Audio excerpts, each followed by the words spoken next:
But first, we do have some news that we need to go over. I guess let's start with news in the injury department, which we got the notification of, I guess, overnight that Karl Anthony Towns has torn his meniscus in his left knee and he will be out indefinitely. Major loss for the Timberwolves as they're still the number one No. seed in the West. Let's see, Jackson, you say Jackson. no. You say no. It's a loss, but it's not as big of a loss as like losing Ant. I think Ant's a way bigger loss because I think Naz Reid can come in and start and do. Well, sure. Ant would be a way bigger loss, but they lost Cat, so this obviously hurts them. Nah, you're not ready for the Naz Reid coming out party. Oh, I'm a huge Naz Reid believer. Well, I love Naz Reid.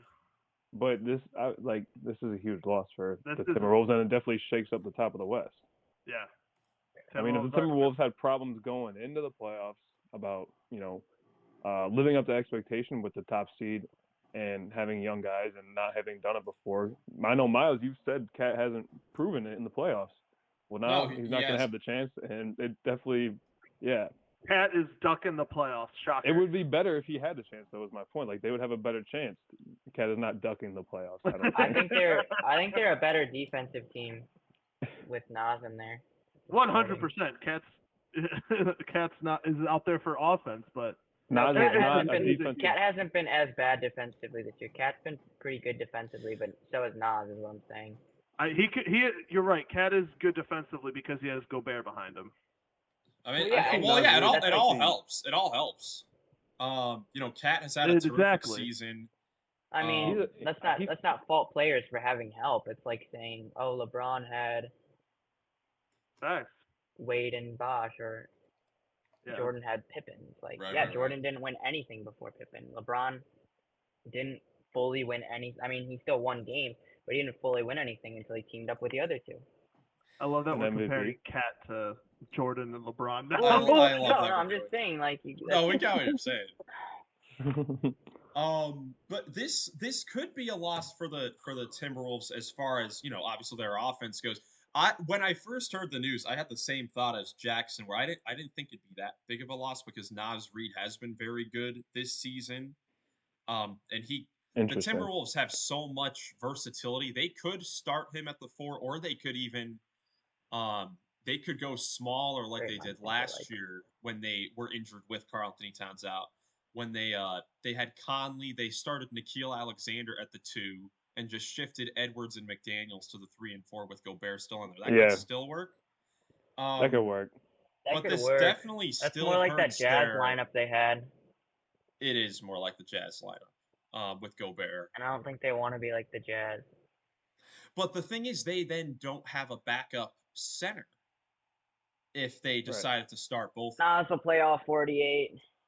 No, I mean, Naz Reid, I think coming into the year, there was some hype, maybe it was just me, around Naz Reid and his potential to be a 6-man candidate, but he hasn't quite lived up to that, and we'll talk about the 6-man guys later, but he's a very good guy to have coming off your bench, like your point. Like, he's a good he's a great backup. But he'd be a great starter, too. He's a mid-starter, I would say.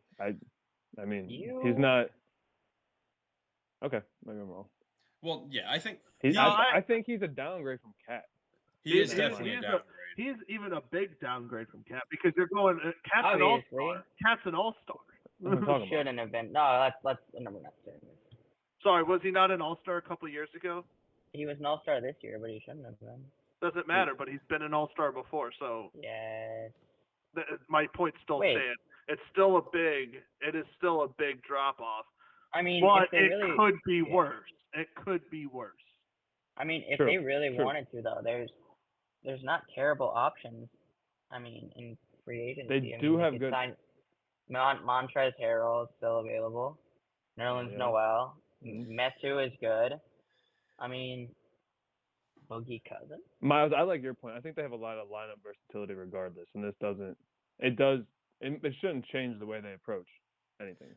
Yeah, the Timberwolves with Towns out.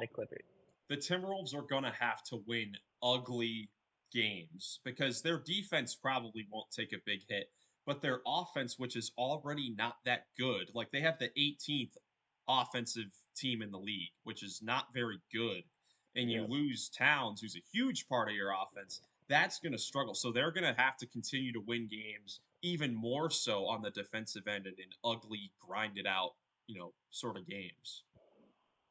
How does this change their contract situation going forward into the offseason? Or how does it affect it? Because it is murky, and this definitely does not clear the waters. He makes so much money. He makes like 45 a year, I think. 40? Because they have big decisions to make. They can't sign everybody, I don't think, this summer, right? Right. They would not be able to have all these current players under contract because Jaden McDaniels' big extension kicks in next year. So one of those guys of those top 4 are going to have to be off the team. And the candidate for that was always going to be Karl Anthony Towns because he was right. He's not the most consistent player. So this is really the perfect trial run to see if that's where the Timberwolves will want to go, because now they're not going to have very interesting. What could some trade packages be? I think that's probably the biggest storyline out of all this. Or is future of Timberwolves. Phew. Yeah, for real. Like Cat could get traded for some people. I mean, they'd probably want a decent player back, right? Well, they can't trade him now. I mean, they could trade him after the season, but they would have to sign him, wouldn't they? Yeah. I'd have to see the rules to see how many of each specific contract you could have on your team at one time, because I was thinking you could trade him for like a 1-for-1 thing, but if you can't have that many max contracts on your table, even trade him for a young like Jalen Johnson. Not straight up, but like that wouldn't be a terrible. A young Jalen Johnson, a man who may be mentioned later in the episode. Stay tuned. Trade him for Evan Mobley. No, guys are we such don't need haters. to talk about.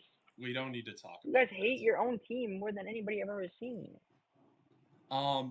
So with this also, talking about we're talking about the Timberwolves and their future, but how does this affect them this season? I mean, they're still the number 1 seed. We've been talking about them a decent amount. Jackson had them as his Western Conference champions at the beginning of the year. Jackson, what are your thoughts on the Wolves now without Towns? I mean, I think it's gonna be. I don't know. In my opinion, it doesn't change how I view them that crazy against the Nuggets, because Cat's not guarding any crazy players or anything. So like, doesn't change how I view it against them. I think the Clippers, they might struggle a little bit extra against the Clippers because they'd probably put Cat on Kawhi and like maybe, but like I don't know. I don't think it affects them as bad as people are gonna think. I think they'll be okay. I don't know. I still could see them making the Western Conference Finals. Interesting. That'd be a heck of a run. Because I'm telling you right now, if they start Nickeil Alexander-Walker, he's going to fill that scoring very well. He is fantastic. He's one of the most underrated players in the league. How's he going to do against Paul George? He's filled. I mean, Paul George in the playoffs stinks. He's 5 inches taller than him. Okay, that's what Jaden McDaniels is for. He's a 9 or 10 time All-Star. Nickeil Alexander-Walker. Okay. He's a bucket on the Canadian national team. That's how I'll say it. Yeah. Okay. The Canadian national team, no disrespect, they beat the USA, but Nikhil's more of a perimeter defender guy in the NBA than a real scorer that much. Yeah, but if he wants to, I've seen him turn it. I've watched a lot of Timberwolves. I think I've watched almost every. No, you're right. He is very good. He hits his shots, and I just think he's plays great defense. Okay, but honestly, you could plug Ant on Paul George. Ant Him, Conley, and Ant is an undersized top 3 or 1, 2, and 3. Yeah. How tall is Nickeil? Nickeil 6'5"? 6'3". 6'3". So let's say it's 6'5". I don't think he's 6'5". Is he really? He is taller. He's definitely 6'5". Taller. Yeah. Like he's fine. He plays small in 2K. I'll say that. This is not 2K. This is real life. They don't mess up the height. You scrub. I don't want to hear anything more from you. He plays small. I could see the Timberwolves dropping down to 4. I don't think. I think they were questionable to win a first round before. The Clippers are 2.5 games out from the Timberwolves. I could see this whole thing changing. I could see this. That's all I'm saying. Any of these teams can drop down. It's like. That's why I'm saying, but I think it's more realistic because of the loss of Cat. Not saying that I don't think they're going to. I think they'll still have home court advantage for obviously the first round, which will help them in the playoffs.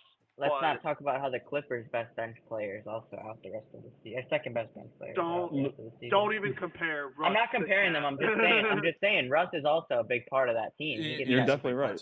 You're 100%. Looking at the Timberwolves' schedule, looking at their schedule the rest of the season, the Timberwolves it's pretty easy, isn't it? They start a 6-game road trip tonight. Actually, it's tough. In Indy, Cleveland, LA, and then 2 games in Utah. But then after that, 10 of their final 14 are at home. So they're against. They play the Nuggets. They play the Nuggets away, the Suns away, the Lakers away, and the Nuggets away again. Honestly, the schedule doesn't look terrible. I mean, they play the Cavs. The Cavs is probably their toughest opponent. Either them or the Nuggets. Yeah. There's definitely – they have Detroit, Chicago, they play the Clippers Houston, too. Toronto, Washington, Atlanta. Houston, and the Wolves will have their – the Wolves will have their shot. It's definitely It's definitely a storyline to watch for the rest of the year. Yeah, no we watched the Clippers and Timberwolves play, and yesterday or 2 days ago. Clippers and Timberwolves. That was 4 days ago. Yeah, they played well. It was a good game. It was it was literally a 1-point game. That was that 89-88 game, wasn't it? That was like no team even scored 90. Kawhi had 30. It was Ant versus Kawhi, basically. Yeah. I saw that. I was like, Paul George was a non-factor. Nobody else I think it was like Paul George scored like 10 points, but then after that, nobody else hit double digits on that team. Yeah, Cat had 18, 9, and 8. So we had Cat news. Yeah. So moving on from the Timberwolves, definitely a storyline to watch for the rest of the season. Spent 20 minutes on the Timberwolves.